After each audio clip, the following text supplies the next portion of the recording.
સંતાનોના સપનાઓને પૂરા કરનારા અને સગાઓના સુખ દુઃખમાં સાથ આપનારા જ્યારે સ્વયં વૃદ્ધ કે નિરાધાર થયા છે, ત્યારે તેમના માટે આસ્થાનું આંગણું બન્યું છે અમદાવાદમાં આવેલું આસ્થા ફાઉન્ડેશન.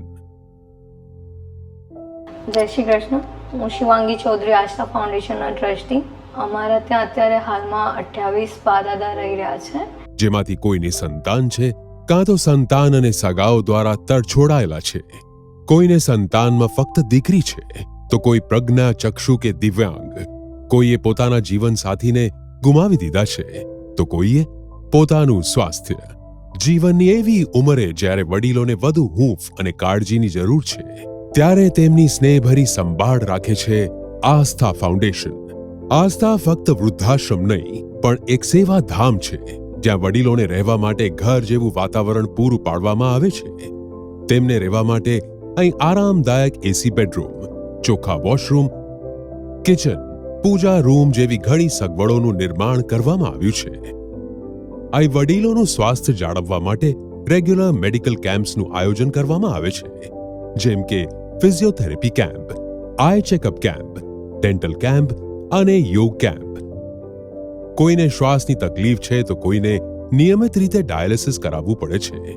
દરેક સંજોગમાં અહીંના કર્મઠ કાર્યકરો વડીલોની સેવા માટે તત્પર રહે છે. આસ્થામાં દરેક સભ્ય એક સાથે આહાર ગ્રહણ કરે છે. હેલ્ધી નાસ્તો, ફળ, ચા, દૂધ અને બપોરે તથા રાત્રે સાત્વિક ભોજન પીરસીને અહીં સૌને પ્રેમથી જમાડવામાં આવે છે. દરેક તહેવારની ઉજવણી પણ સૌ વડીલો ભેગા મળીને કરે છે.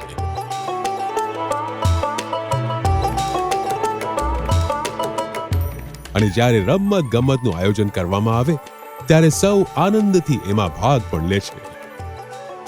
ભજન સંધ્યા, સુંદરકાંડ જેવા ધાર્મિક કાર્યક્રમો, જન્મદિવસ, એનિવર્સરીનું સેલિબ્રેશન, વન ડે પિકનિક, ધાર્મિક યાત્રા તથા ફરવાના કાર્યક્રમનું આયોજન પણ આસ્થામાં નિયમિતપણે કરવામાં આવે છે.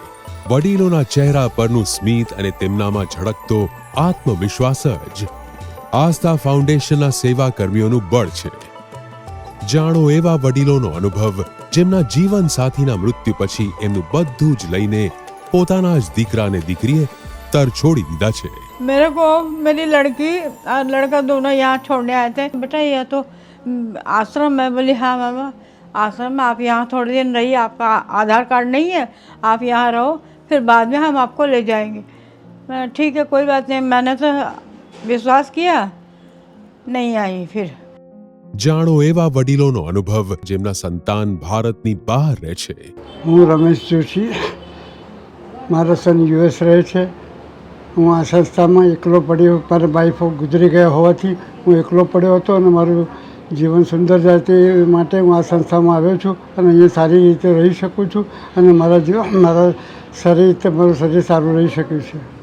પોતાની દીકરીઓ પર બોજ ના બનવા ઈચ્છતા માતા પિતા પણ આસ્થામાં સજોડે રહે છે.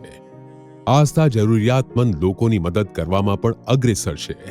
ગરીબ બાળકોને તેમની સ્કૂલ તથા ટ્યુશન ફીસ ભરવામાં મદદ, પુસ્તકો અને સ્ટેશનરી કીટનું વિતરણ, ગરીબ પરિવારોને અનાજ, વિધવા બહેનોને કરિયાણું ભરી આપવું, ફૂટપાથ પર રહેતા ગરીબો માટે ગરમ ધાબળાનું વિતરણ અને અન્ય સત્કાર્યો થકી આસ્થા ફાઉન્ડેશન સમાજ કલ્યાણ માટે સતત કામ કરતું રહે છે. આસ્થા સહારો છે દરેક વડીલ માટે જેનું ખરેખર કોઈ નથી અને જેનું કોઈ હોવા છતાં પણ કોઈ નથી. આસ્થા આશરો છે એ લોકોને જેમના માટે ક્યાં આશ્રય નથી. આસ્થા આધાર છે એ લોકોનો જેમની પાસે બે ટંકનું ભોજન પણ નથી. આસ્થા છે આશા અસંખ્ય લોકોની. જય દ્વારકાધીશ. હું અશોક દુલીચંદ દિનોદિયા, ફાઉન્ડર ફોર આસ્થા ફાઉન્ડેશન. મા બાપ છોકરાઓને મોટા કરી દે છે, પણ જ્યારે છોકરાઓને મા બાપને રાખવાનું આવે છે તો એ એજમાં જ્યારે એમને કેરની જરૂરત હોય છે એ લોકો એને કાઢી મૂકે છે. એટલે અમે એવું ઈચ્છીએ છીએ કે અમે પોતાની લેન્ડ લઈને એક એટલું ભવ્ય આશ્રમ બનાવીએ જેમાં 100થી વધુ બા દાદા રહી શકે. અંદર અમે એક સ્કૂલ કે અનાથ આશ્રમ બનાવીએ કે જે બાળકો પણ અહીંયા રહી શકે છે.